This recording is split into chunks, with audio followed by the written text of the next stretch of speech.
All right, looks like we're recording. So, quiz is happening really soon. So, try to be a little ready for that. We're going to pick up history around, still in the book of Genesis. I think we're going to be right around the 24th chapter today. So, hey, welcome back from Alaska. I can't believe you haven't got shoes yet. Somebody pay this guy. I have shoes, but my feet sweat. It's a condition. I was just noticing the She's same doing thing. her side. Look, see? She went with it. Social dynamics and nope. This is the girl side. And rebellion. Okay, so we need to review because quiz time's coming. So let's make sure we do a quick review, but we don't want to waste a whole bunch of time on it. So we got to start in the beginning. Creation. In the beginning from creation, and basically we have God and His plan and His purpose on one side, and then we have the devil.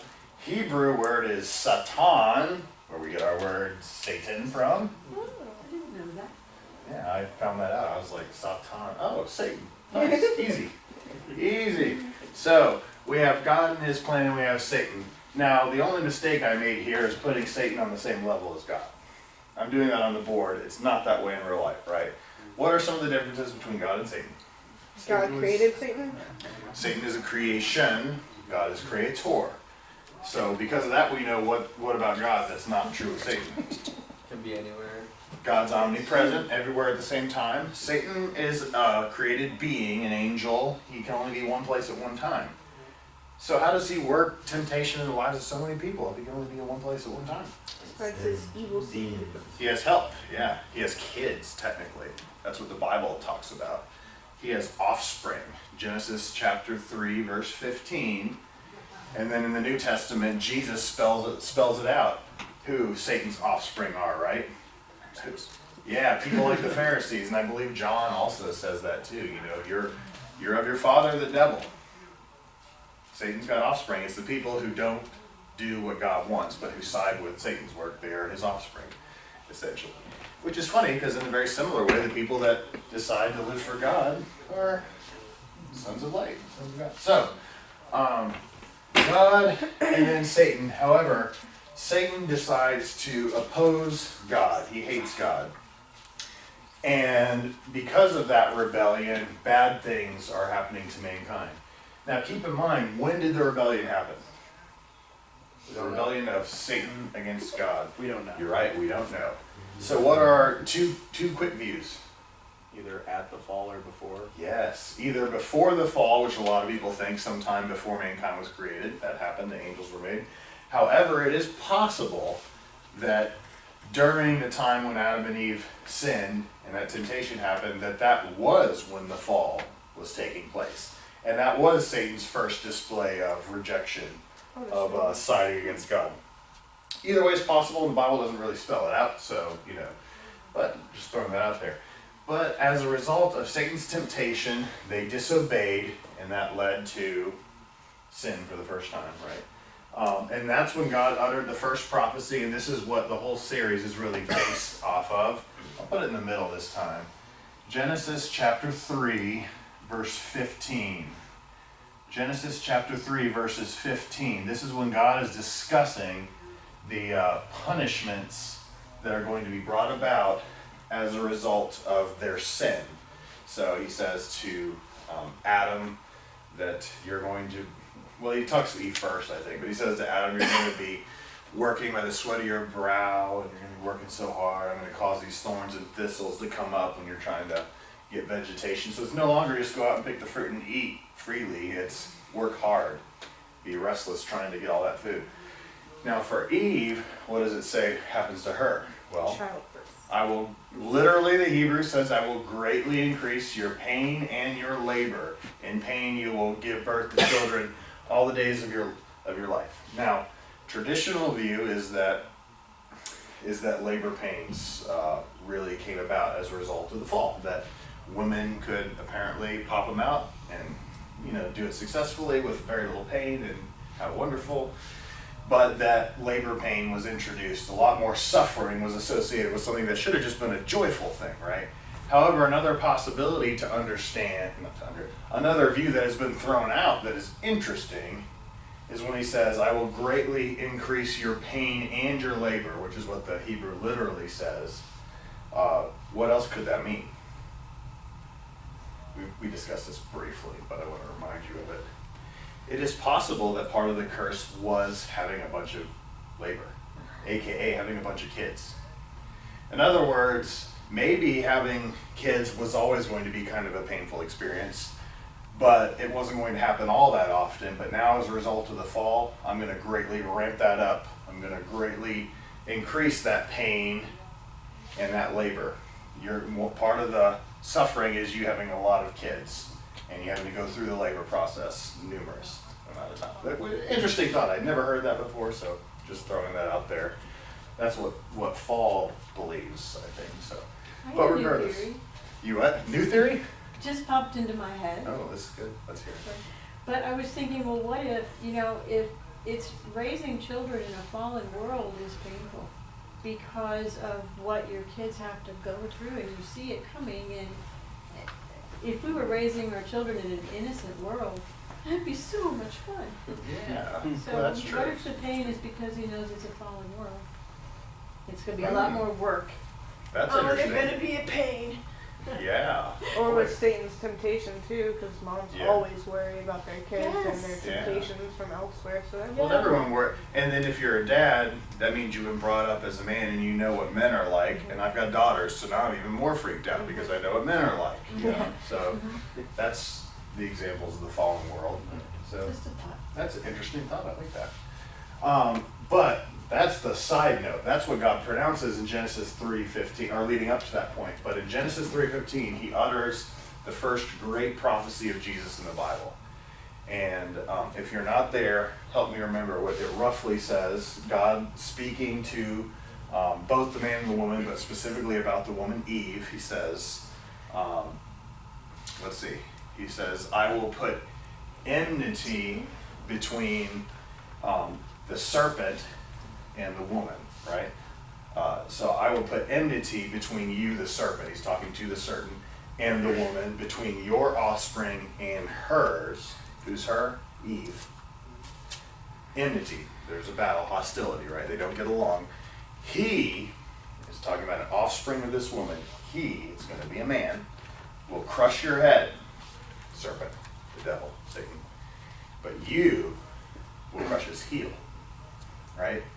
He, child of the woman, will crush your head, but you will crush his heel. Well, what's the difference?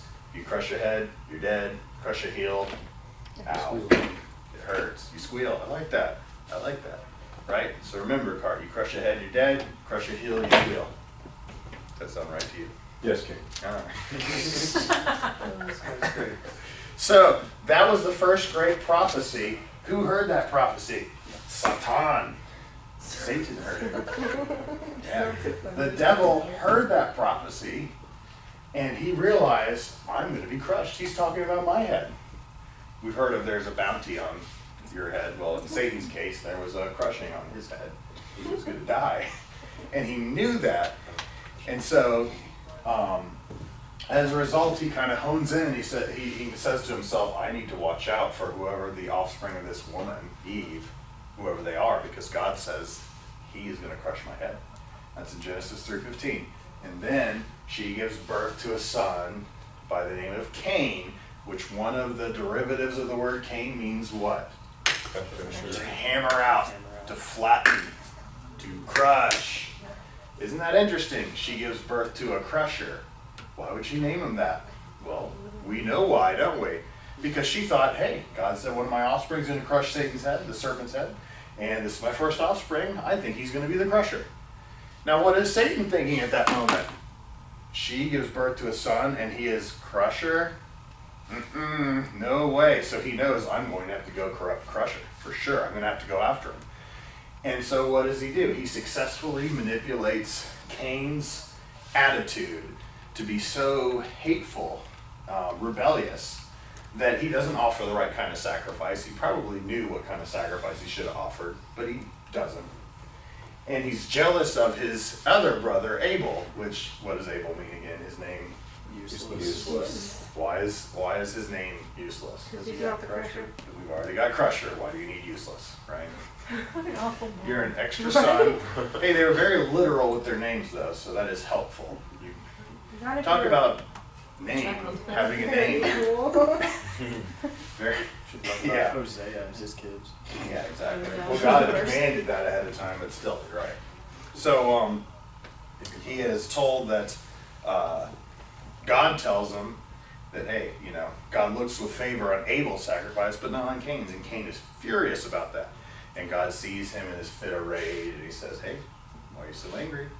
Why is your face downcast? Don't you know if you do what's right, your countenance will be lifted, you'll feel better, doing what's right is best for you. But if you don't, what does he say? If you don't do what's right, Sin is sin is crouching at your door. It's almost pictured as the lion that it is in the New Testament. Sin is crouching at your door and desires to have you, but you must what? Rule over it. You must master it. The very same reference that is used of the woman in the curse when your desire will be for your husband, but he will rule over you. It's the same Hebrew words there that it uses here. Sin desires to keep you, but you must rule over it. It's interesting that happened. And we all know Cain won a great spiritual victory. No. No, he didn't. Sin had him, right? And so what does he do?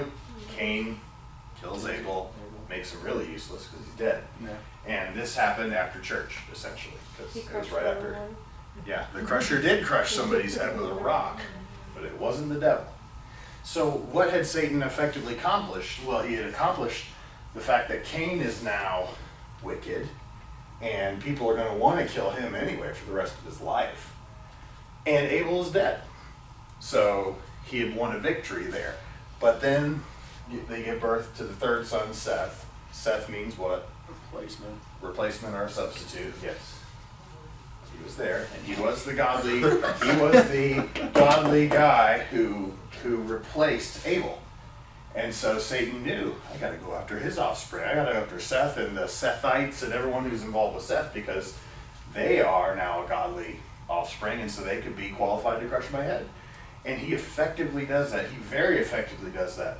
How? Genesis chapter 6. In those days, the sons of God saw the daughters of men were beautiful, and so they took as wives anyone that they wanted. And because of this union, the whole world got so evil, so bad. Now, the interesting thing to think about is, what was that union? Was that an angelic human union? And there are scriptures and things that are used to back that up. Or was that a godly, ungodly human, like the descendants of Seth and the daughters of Cain? Either way, you have intermarriage that should not have happened. One's just a little more exciting than the other, I suppose. But intermarriage, and as a result, they're brought down to a level where everyone's thinking, what are they thinking? Everyone is thinking what? Evil. Nothing but evil things all the time. So Satan effectively won the whole world over, and so God had to kill the entire world and start over with the only good family left, Noah and his family. And then after he got through the flood, he looks to Noah. There's a terrible incident that we won't get into with Noah and his drunkenness and his kids. But as a result of that, another great prophecy is uttered. And it's interesting, by the way, I don't know if you've latched onto this, but how God has a way of uttering very powerful prophecies right after something really bad just happened. Right after the fall, God says, here, now I'm going to utter a little prophecy about Jesus.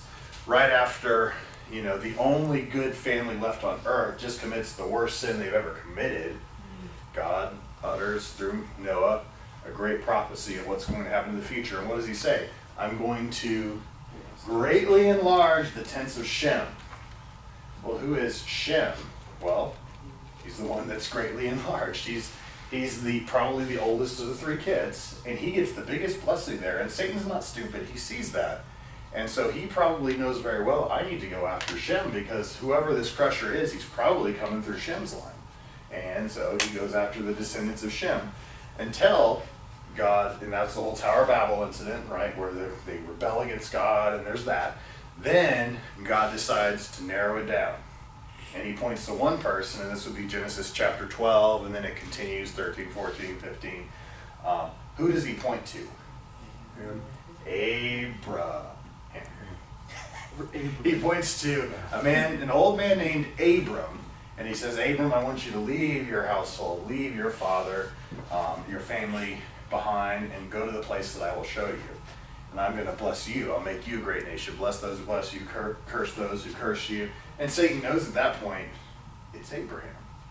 It's Abram. This is the guy that's going to be the crusher now. And so Satan goes after Abraham and attacks him. And we've been looking at the various ways in which he's done that, right? Abram obeyed, but only half-heartedly obeyed. He didn't go all the way to Canaan. Then he finally got to Canaan. But once he got into Canaan, he didn't stay for very long because why? Famine. There's nothing to eat. So when there's nothing to eat, he goes down to Egypt. But he's scared when he goes to Egypt because his wife, let's face it, she's pretty hot, even though she's old. And so because of that, what does he do? He works out a lie between the two of them. Say, hey, just say you're my sister. Which, by the way, was she his sister? Slightly. Half-sister. Yeah. Slightly. Yes. Yeah. So it was a half-truth, half-sister. And so the Pharaoh of Egypt says, yeah, okay, great. And he's giving good blessings and good things to Abram. He's still Abram at this time. He's not Abraham yet. And he starts to prosper until Pharaoh decides to take Sarai as a wife. And then God shuts that down. And you remember, what was Satan's plan? Why would Satan want that to happen? Yes, if you get Sarai to marry a Pharaoh, what have you done? You've taken the offspring of Shem and you've mixed it with the offspring of Ham, right? Ham's the Egyptian, I believe.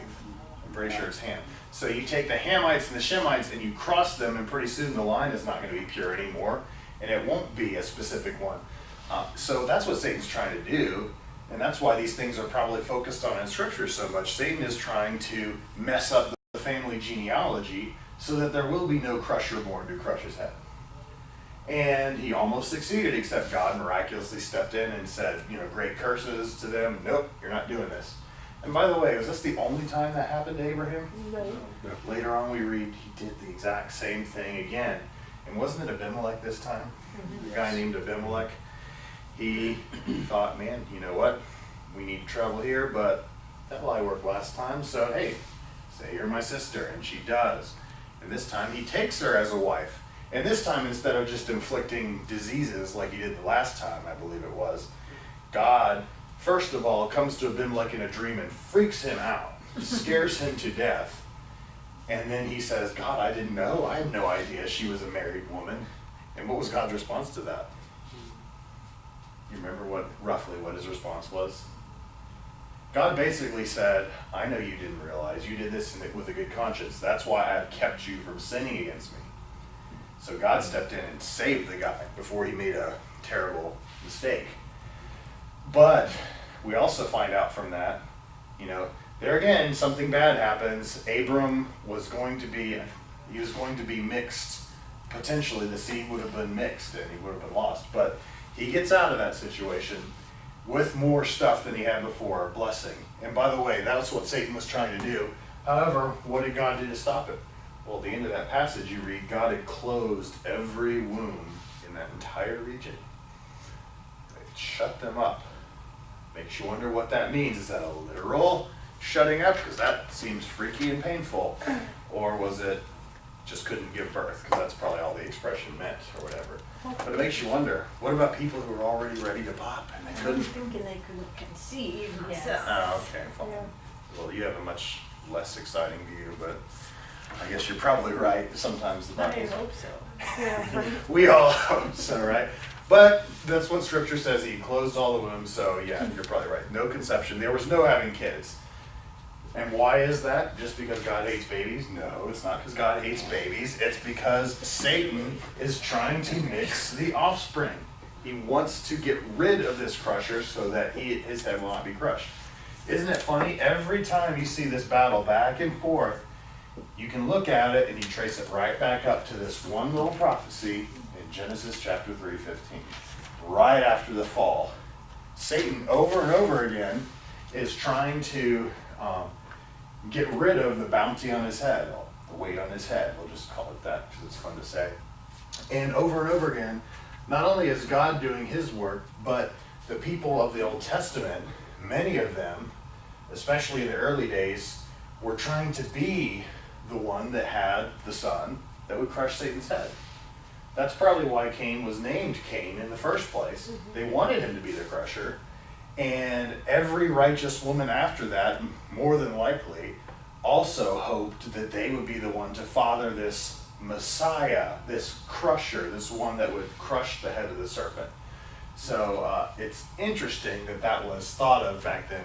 And this battle is really, you can trace this through the entire Bible, and that's kind of what we're trying to do here in this class. So that brings us up through where we are with Abraham, I believe. Make sure I didn't miss anything. I think we ended last week with that amazing and scary battle, spiritual battle, you might say, of Abraham's faith. He had to wonder, his son Isaac had been born after they made that mistake and got Ishmael. Ishmael was born first. Why wouldn't God accept his first son Ishmael as the one who will be the crusher someday? Hagar.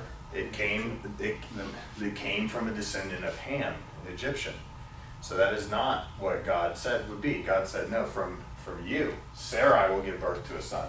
And what was Sarai's response to that? Some kind of laughter.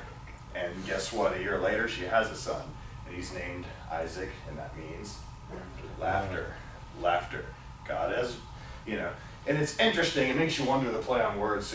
You were telling me you heard a sermon on this, and so it'd be interesting to, hear that whole thing. But without hearing that sermon, I already see a little bit of a play on words going on here because she laughs at the idea, scoffs at the idea possibly.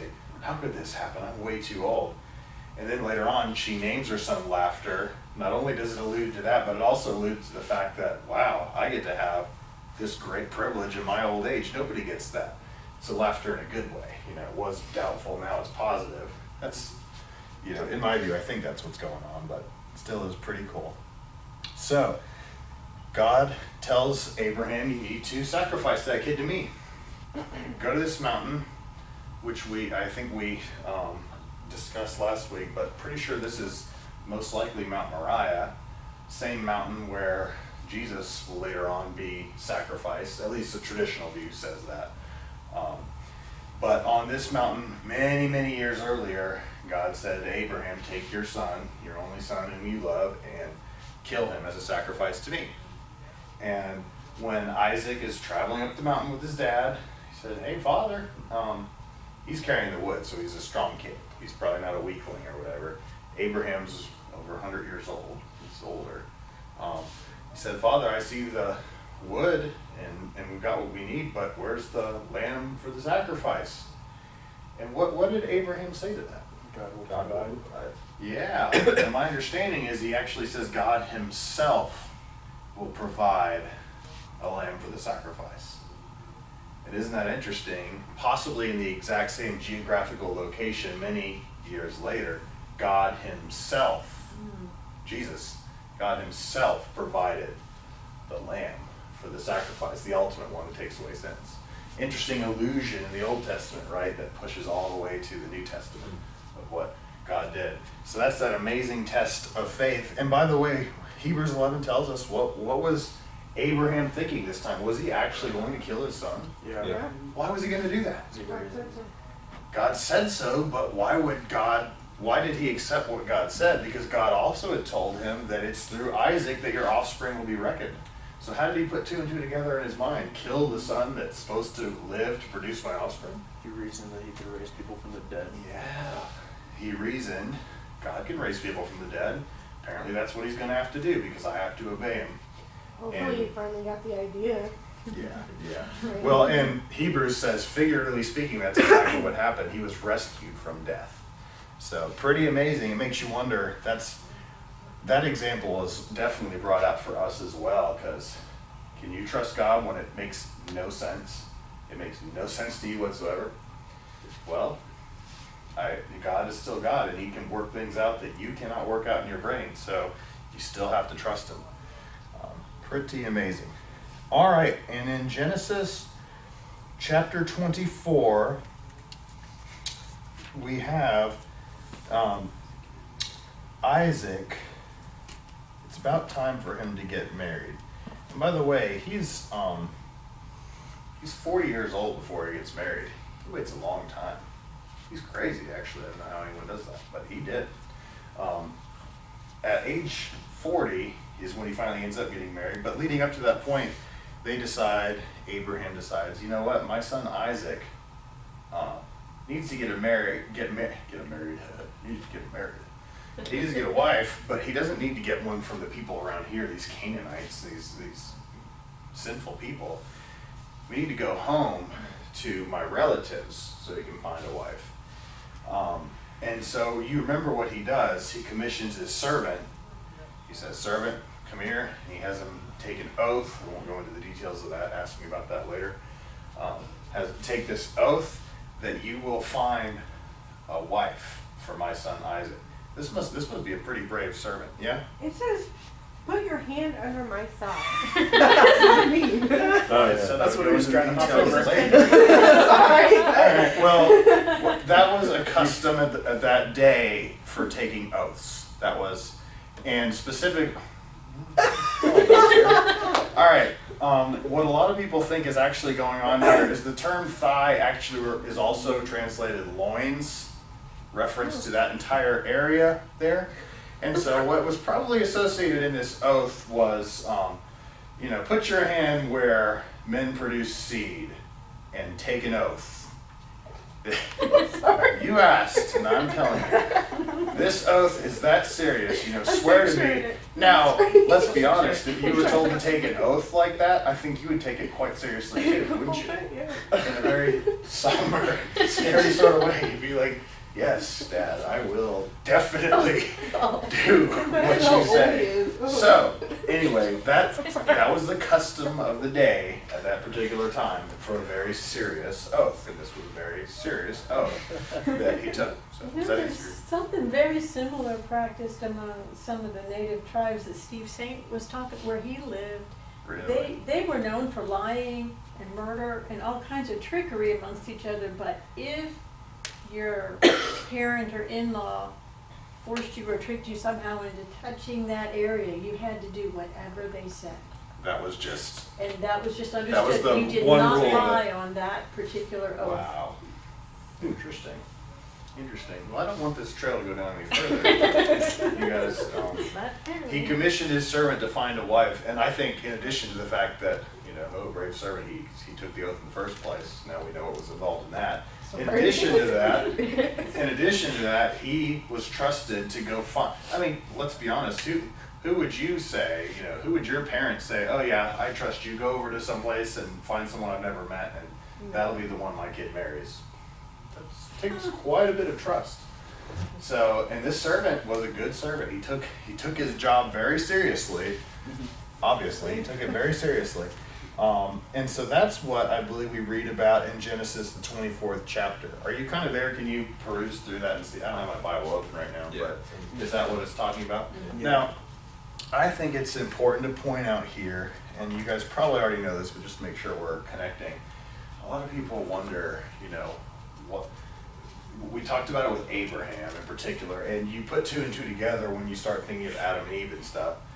When Adam and Eve have kids, and presuming there's nobody else around, I don't believe God created other people at that time. I believe they were the only family around. How do you marry? Who are you supposed to marry? Your brother and sister, your siblings.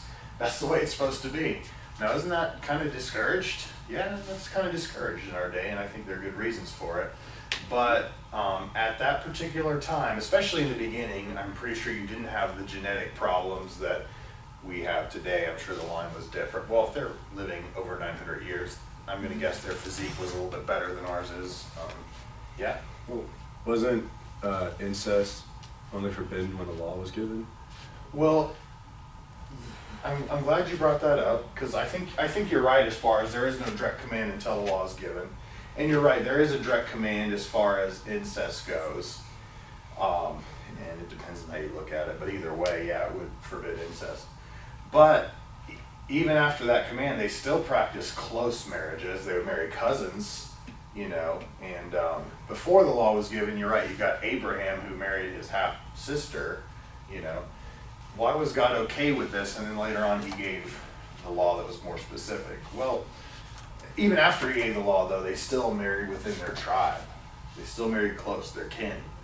Why would you do that? I mean, well, and I think one of the key points is, and this is kind of this leads to other implications, but that God wanted the lines to be kept pure and separate and distinct with his own people. That was important. And that's why he would command that when they marry within their tribe.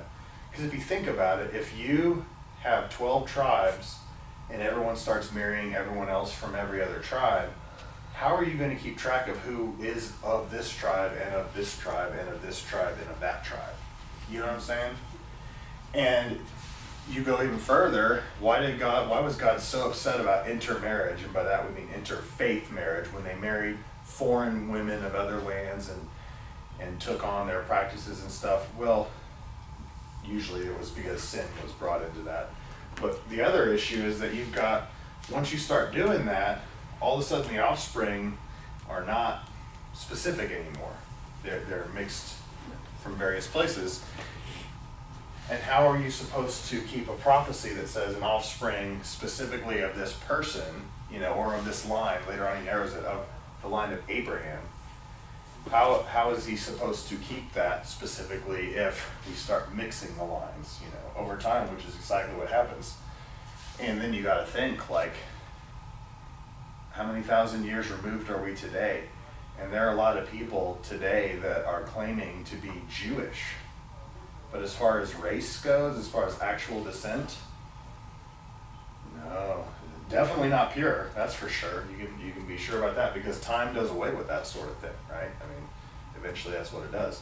But that's probably one of the reasons why God had to and wanted them to stay close when they married. It was for that specific reason. And that is probably one of the reasons why we do not need to do that today. Because we are not trying to keep specific literal tribes and the literal law, because Christ is a new high priest with a new law. So that's good for us. You don't have to marry your cousin. You just don't. So even though it might be legal in some states, you don't got to do it. Think of your children too. I mean, think of them. It's important. So in the 24th chapter, he says, go get a wife for Isaac. And so Isaac, the servant travels down there, and you remember he prays to God. He said, God, please, I need help. Give me the sign. Whoever comes out to offer to water, you know, give me a drink of water, and then says, hey, let me water the camels for you too. You know, let that be the one, right? And who comes out? Rebecca. Beautiful Rebecca. Oh, yes. And she comes out and says, you know, and I believe the Bible alludes to the fact that he's not even done praying yet. He's in the midst of his prayer. Sometimes you wonder, like, excuse me, I'm praying right now. Thankfully, he was wise enough to stop his prayer, because God interrupted with an answer. And so, be aware of that. And she says, here, do you need a drink? You know, you're new here. Let me water your camels as well. And then this guy says, you know, the Bible says that he sat around the servant and watched and let her water the camels. Now, I've read different things, but in my notes I have that a camel can hold up to 60 gallons of water. I've heard, I think, as low as 30, 40, up to maybe 60 gallons of water per camel. He has camels. You do the math there. He's got 10. Yeah, he's 10. 10 camels. So at minimum, we're dealing with probably 300 gallons of water. Now, this isn't turn on the faucet. What is this? What kind of water is this? Get This a bucket. is bucket. Drop it down. It can't, unless she had like steroid muscles or whatever, it can't be that big of a bucket either, right? She can only hold so much water. So she's got a bucket out, you know, maybe 5 gallons at a time. That's a lot. How much time did she spend giving water to his camels? And he's watching the whole time. He's The probably servant's just watching. yeah, he's just like, is she the one? So he chose a hard worker for sure, and that was a good sign. And then he ends up, long story short, he ends up going back with her to meet the family, and they recognize it's from God. Gives her a nose ring. It's interesting. It's talking about in the Bible, nose rings are biblical. So there you go. And brings her back to see her husband for the first time, which that's a pretty brave thing to do too. You're like, she wanted to go. She said, I'm for this. And she goes to meet her husband, whom she's never seen at all. And then this is where you read the first reference to smoking in the Bible. Right? This is where you read it. Because it says that Rebekah, when she saw Isaac in the distance, she lit off her camel. That's what it says. First reference to smoking in the Bible. Sorry, it's old King James reference. She lit off her camel, she jumped off. So, that was a dead joke on some people, I can tell. Quality jokes. Quality jokes. So, and the two are married, and Isaac is consoled after the death of his mother. So, we read about what goes on there. Remember, we're trying to keep Satan's perspective in mind. What does Satan know at this point? Who is the one that Satan has to watch out for? Well, it was Abraham, but now it's not Abraham anymore. It's Isaac. It's laughter. Isaac is the one that he knows he needs to go for. He is the one that God has chosen to make a great nation, so obviously it's going to be him that ultimately has the crusher, the one that crushes his head, and so he doesn't want that to happen. So, he attacks Esau however, I'm sorry, I said Esau. He attacks Isaac however he can. So, Genesis chapter 26. Because if you stop in the life of Isaac, you'd think, man, they all lived happily ever after. It's so wonderful. He was consoled, he waited, got married, wonderful wife, hard worker, we know that. She knows how to deal with camels. I mean, man. Wonderful woman, but it doesn't end there. The Bible doesn't actually say a whole lot about Isaac, but it does give us a little bit. Surprising it doesn't say more, but isn't it interesting what it does give us? Can somebody read Genesis 26 verses 6 through 9? Is anyone there? And if they are, can you read those verses? So Isaac settled in Gerar. That's a Philistine city.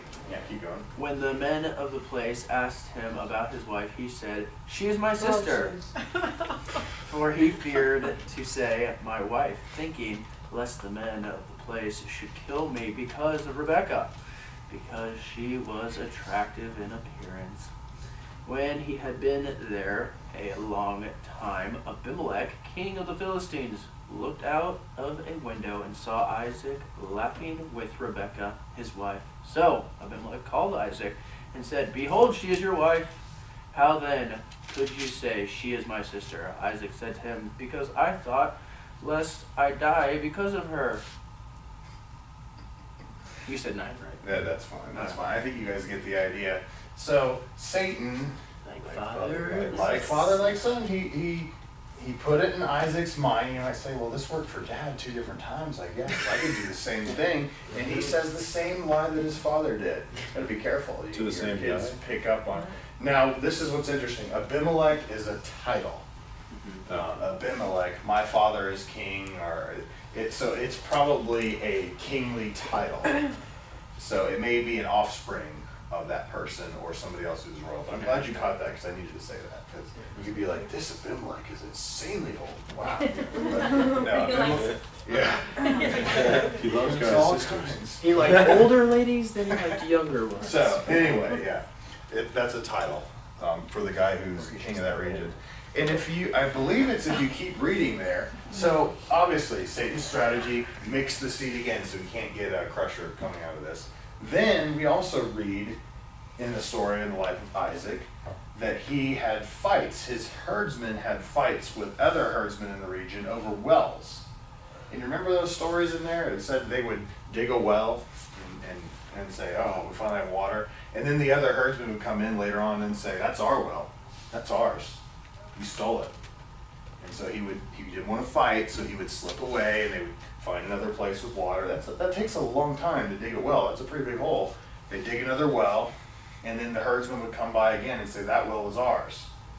And they would quarrel again, you know. I believe this, I could be confusing this because I know this happened, I don't know, I think this happened in the life of Jacob and in the life of Isaac as well. So, but in both cases, I think there were these debates over wells. Why bring that up in the Bible? Who really cares? So you fought over a well.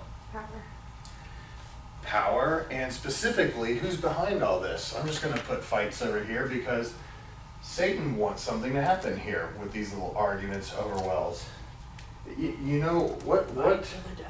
Some of the biggest arguments in the world are started over what?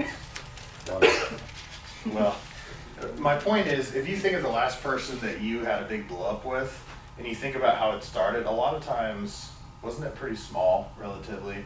Or else you can't even remember what it was, like a guy falling asleep in your class or something, and you just can't remember, but it gets you so angry that you have a big blow up and you fight. Well, that's what Satan wants to do here. It's not really about the water, right, Gabe? It's not about the water. What is it about? What does Satan want to have happen?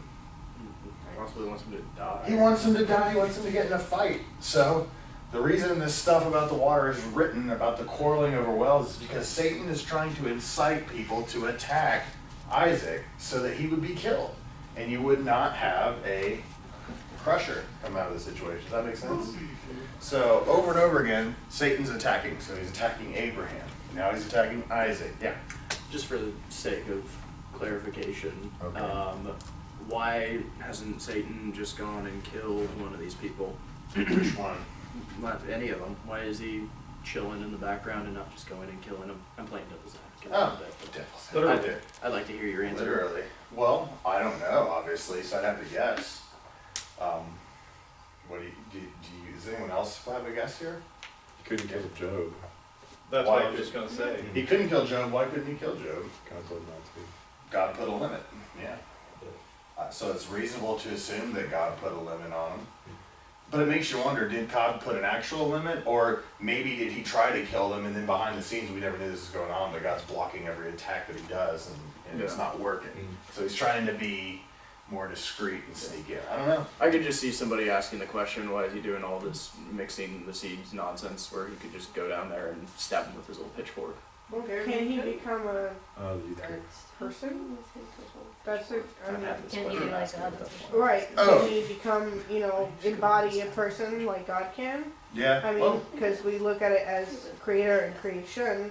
If Mhm. he's not created to be able to be like that, he can't put hands on. You're right. You know what I mean? But I think the Bible does teach that Satan can embody people. And he did. There's a guy named Judas Iscariot. Ah. What does the Bible say? It says that Satan entered into him and he went out and betrayed Jesus. So that's a pretty bad demon in your life right there when you got Satan himself come into your life. But yeah.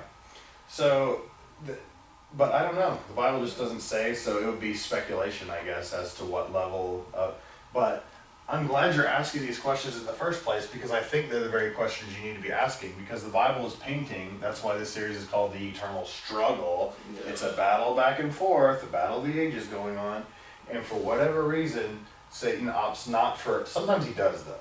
There are certain instances where killing is definitely a part of his playbook.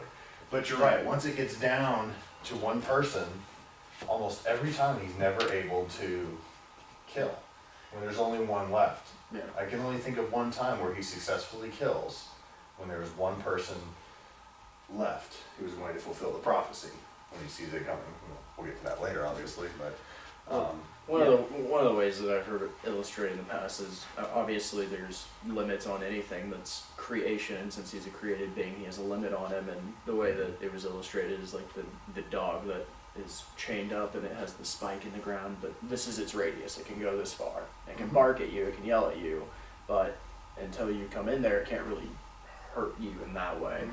So that's one way that's been illustrated. I don't know if that helps at all. well, that kind of fits with the idea of Job too, doesn't it? As far as, all right, so you can do this much. Yeah. And he didn't let Job get killed, you're right, but did anyone else die from the hands of Satan? Yeah, his family. Everyone else in his family, except his wife apparently, she stayed around so she could torment him.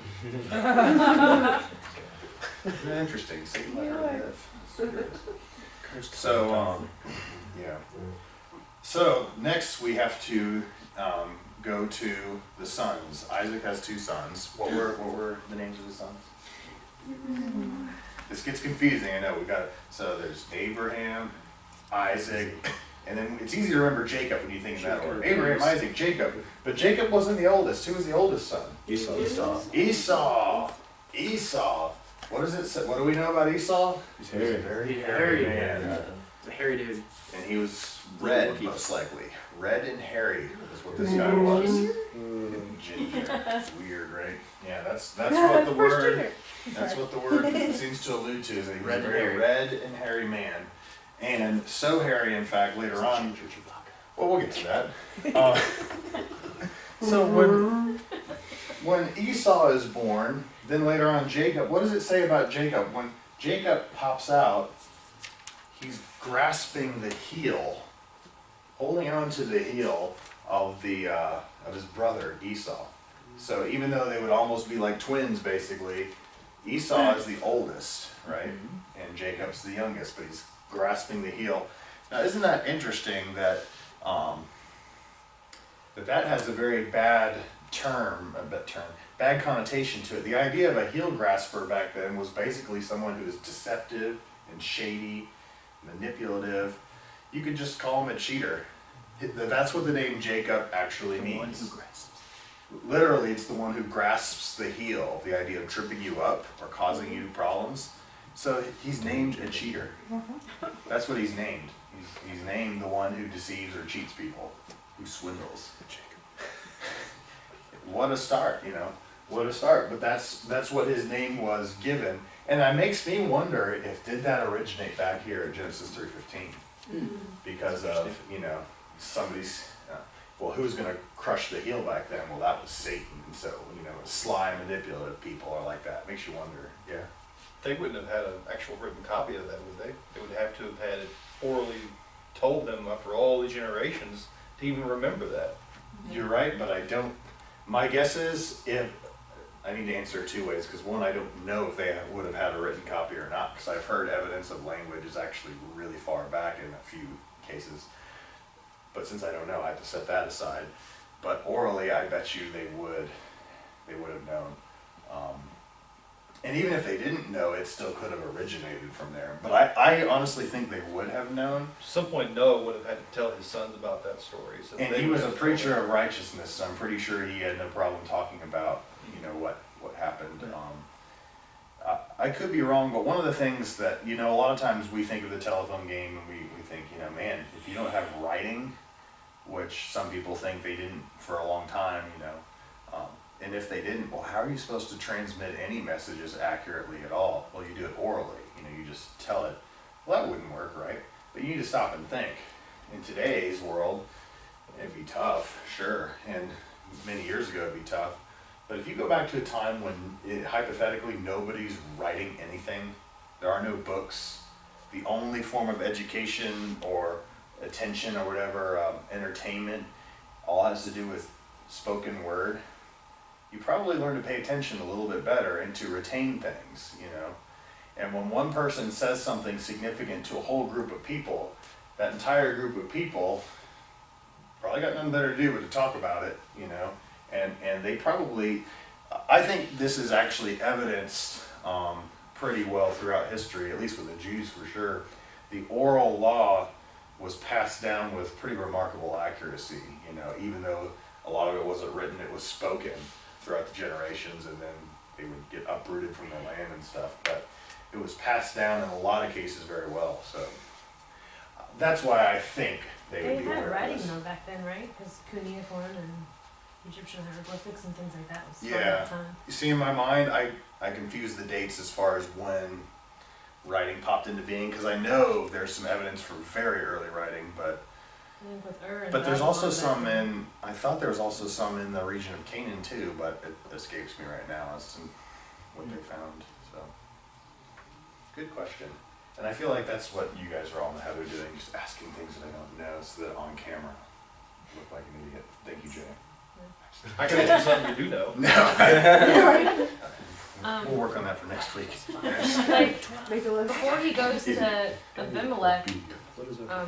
before Isaac does, it talks about Esau and Jacob being born. So, I mean, they would have taken their kids. So then it's kind of like, and it like right before it. If this isn't chronological, but he already sells his birthright. So how old were their kids, and how did like? I just think of like he's like hiding. Don't tell them your mom. Don't tell them this is your aunt. Like I mean, what is he? Like I Never mean, thought of that. they That had is their interesting. kids at that point. I mean, if it's you know. I'm glad you brought up the birthright, though. That's significant.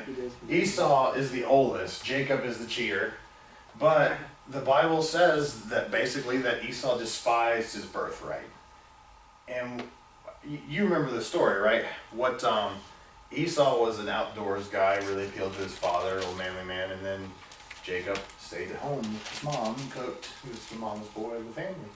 And mom grew to love and really want the best for Jacob, for cheater, but dad really kind of bonded with Esau. He's a tough outdoors guy. He's a hunting man like me. And someday he's going to give his son the blessing. Well, before we get up to that point though, one day Esau comes back from hunting and he is exhausted. He is just wiped out. And he sees his brother, Jacob, the cheater, making some nice stew, cooking up a nice red stew. And what does Esau say to Jacob? I'll give you my birthright for you. Yeah, he says, give me that stew. And then Jacob's smart. He lives up to his name. He says, wait, what are you going to give me if I give you? I've been cooking hard with this food. You know, I'm starting hungry. yeah, stirring away. This is mine. And he said, sell me your birthright and I'll give it to you. And you would think, wait a minute, what is a birthright? Well, birthright, number one, meant it's the rights of the firstborn.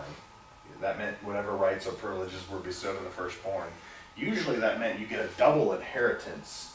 In the father's name, you carry it on. That's a very significant, prestigious thing to want. And in this case, who is your dad? Who's your daddy? Who is he? He's Isaac. Why is Isaac significant? Because his dad was Abraham. Who's Abraham? He is the one guy among everyone in the world that God said, I will bless you. He knows that. That's not that far removed from him. He understands that's what his birthright entails, the blessing of God. And Esau's response is, well, what good does a birthright do if I'm dead? I'm starving. Give me some of that. And so he sells it for some food at that point. And it's not as though he puts up a fight afterwards. It says that he ate the food, he was satisfied, and he walked away. And that was the end of that. He in doing that, he despised his birthright. He just showed that he didn't care about it. Jacob effectively took it. Now later on, his father's going to pronounce a blessing, and he's getting old, and his eyes are failing, so he can't see. Funny thing is, he thinks he's going to be dead any time, and he lives like another 30 years. But he thinks he's going to die, and we've all felt that way, right? After this mud run, he's going to die. Anyway, after that event, so he calls his son Esau in, and he says, "Go out and get me the good stuff. Hunt me that good food and prepare it for me. I've got something special for you." And it's the blessing that's coming. And he takes off to go hunting. Mom, on the other hand, sees what's going on and recognizes, ooh, this is your chance. And so Rebecca looks to Jacob and he says, hey, listen, we're going to prepare this food. Go get this animal from the flock. We're going to sacrifice it. We're going to prepare it just the way your dad likes it, and you're going to get that blessing. She sides with him. You have a question or you just, okay. And so his first response is basically, he'll know it's me. I don't sound anything like my rugged, tough brother Esau. She said, don't worry, we'll make this work. So she prepares the food, gives it to him, and what does she do to him? Takes goat's hair and puts goat skin with goat's hair all over his body. Now this tells you something about Esau, doesn't it? He was a very hairy guy. Very. So that goat's hair, probably a smelly guy too when you think about it. And so he walks in and he says, here I am, Father, I brought you the kill. Now give me your blessing. And Isaac is thinking to himself, wait a minute. and he even says, "Come close, my son, so I can hug you." Probably give him a kiss at that time, because that was what was acceptable. And he felt that hairiness. He's like, well, and then he smelled the smell, and he's like, oh yeah, dead animal smell. It smells like my son, right? And he even says, you know what? The voice is the voice of Jacob, but the hands, yeah, that's the hands of Esau there. So then he pronounced the blessing. He basically gave the family birthright blessing that tied right in with the promise of God that said, you will be the one. Satan would have observed that too. Satan's very aware of what's going on. He's not an idiot, and he sees that the blessing is passed down to Jacob, the cheater, interestingly enough. And so his name really fits because he cheats his way into the birthright. And he just barely got out of there when Esau, thank you, I do that a lot. Esau comes in to his father Isaac and says, here it is, I brought the kill. And then his dad panics. He's like, what? And you can read it, but it even says, who was that was just in here before you? I blessed them and they will be blessed. This is like a prophetic thing. This doesn't just go away. And because of this event, Jacob's going to have to run away from home for many years. And I guess what we're going to talk about next week is, even though Jacob was the cheater, he got to experience life with a real cheater, with someone who one-upped him and cheated him many more times. So he kind of got a taste of his own medicine, and that's what God allowed him to go through. Yeah. A really quick question. If Esau already gave his birthright to Jacob, why did Jacob have to cheat his way into it then? He probably, even though he said he gave it, he probably wasn't going to. He's going to take it anyway, probably. That's my guess. They're both cheaters. Sorry. You're right. No, you're very right. He did sell it. He despised it, said he didn't care about it. But he could have changed his mind. He could have halfway through, like, a year or two later, decided, I shouldn't have done that. I'm not going to give that up. On their spot, right? That's it. That's what this is all about. You bring up a good point that I had not considered, and I don't really want to consider it. So let's go ahead and pray, shall we? God, thank you for the fact that you have, you've blessed us. You've given us so much more than what a lot of the earlier guys got. We actually get to see your son after his work has been completed, and we get to experience reigning with him, and what a privilege that is. And God, you're winning through the gospel. We know that. But God, please help us to stay on the winning side. Help us not to give up, because our enemy can't win. We know that. So we want to stay on your side, and we want to ask that you would help us to be encouraged when we need it, but also to encourage others when they need it too. And thank you for offering that great sacrifice for us. It's in your son's name we pray.